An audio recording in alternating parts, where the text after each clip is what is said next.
Perkenalkan lagi, nama saya Arjus Santoso, NIM 0501192078. Saya dari EKI 6E. Di sini saya akan menjelaskan tentang transformasi komplit. Nah, dimana tujuan saya menjelaskan ini adalah untuk pemenuhan mata kuliah, tugas dari mata kuliah Ekonomi Pertanian dengan dosen pengampu Pak Ahmad Fadlan. Jadi tanpa memperpanjang kalam lagi, mari langsung saja kita masuk ke materinya.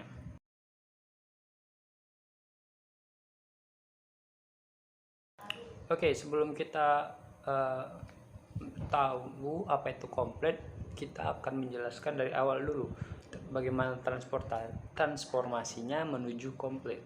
Oke, kita mulai dari pendekatan memahami perilaku individu terlebih dahulu. Pendekatan yang sering digunakan untuk memahami perilaku manusia adalah pendekatan kognitif, transformer, dan psikoanalitis. Berikut penjelasan ketiga pendekatan tersebut. Dilihat dari penekanannya, penyebab timbulnya perilaku, prosesnya, kepentingan masa lalu di dalam menentukan perilaku, tingkat kesadaran, dan data yang dipergunakan. Pendekatan pertama, pendekatan kognitif menekankan mental internal seperti berpikir dan menimbang. Penafsiran individu tentang lingkungan dipertimbangkan lebih penting dari lingkungan itu sendiri. Pendekatan penguatan atau reinforcement menekankan pada peranan lingkungan dalam perilaku manusia. Lingkungan dipandang sebagai suatu sumber stimuli yang dapat menghasilkan dan memperkuat respon perilaku. Kemudian pendekatan yang ketiga itu adalah pendekatan psikoanalitis, di mana pendekatan ini menekankan peranan sistem personalitas di dalam menentukan sesuatu perilaku. Lingkungan dipertimbangkan sepanjang hanya sebagai ego yang berinteraksi dengannya untuk memuaskan keinginannya. Perilaku dikatakan timbul dari ketidakseimbangan atau ketidaksesuaian pada struktur kognitif yang dapat dihasilkan dari persepsi tentang lingkungan. Pendekatan reinformer menyatakan bahwa perilaku itu ditentukan oleh lingkungan, baik sebelum terjadinya perilaku maupun sebagai hasil dari perilaku. Menurut pendekatan psikoanalitis, perilaku itu ditimbulkan oleh tegangan atau tensi yang dihasilkan oleh tidak tercapainya keinginan.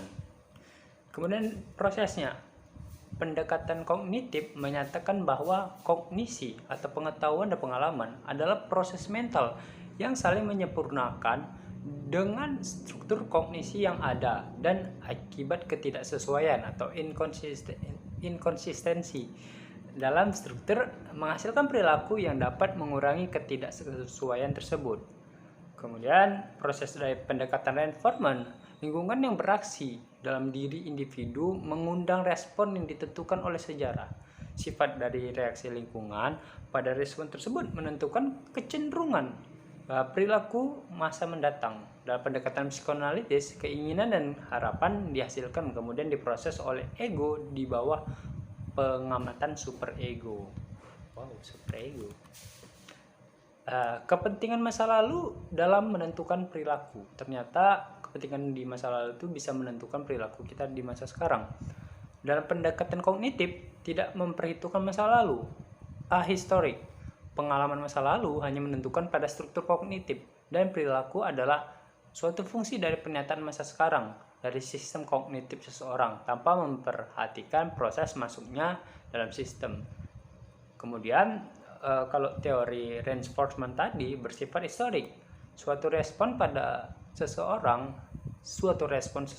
pada suatu stimulus tertentu adalah menjadi suatu fungsi dari sejarah lingkungannya. Menurut pendekatan psikoanalitis, masa lalu seseorang dapat menjadikan suatu penentu yang relatif penting bagi perilakunya. Kekuatan yang relatif dari ide, ego, superego ditentukan oleh interaksi dan pengembangannya di masa lalu. Kemudian kita ke tingkat kesadaran. Dalam pendekatan kognitif memang ada aneka ragam tingkatan kesadaran, tetapi dalam kegiatan mental yang sadar seperti mengetahui, berpikir, dan memahami dipertimbangkan sangat penting. Dalam teori reinforcement, tidak ada perbedaan antara sadar dan tidak. Biasanya, aktivitas mental dipertimbangkan menjadi bentuk lain dari perilaku dan tidak dihubungkan dengan kasus kekuasaan apapun. Kemudian aktivitas mental seperti berpikir dan berperasaan dapat saja diikuti dengan perilaku yang terbuka.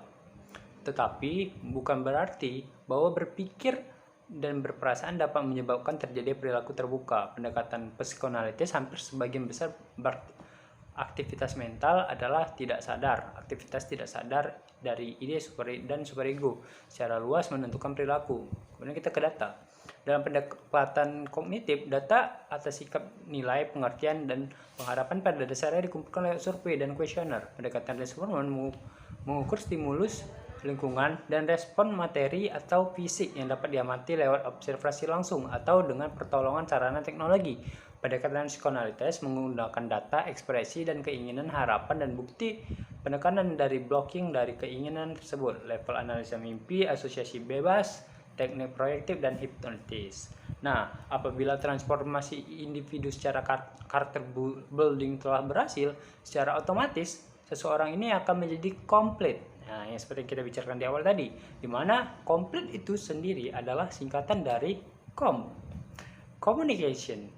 Di sini, individu mampu berkomunikasi secara lisan dan tulisan yang baik. Kemudian P, profesional. Individu akan bekerja sesuai prinsip, berprestasi, dan menjunjung tinggi kode etik atau etika. L, leader.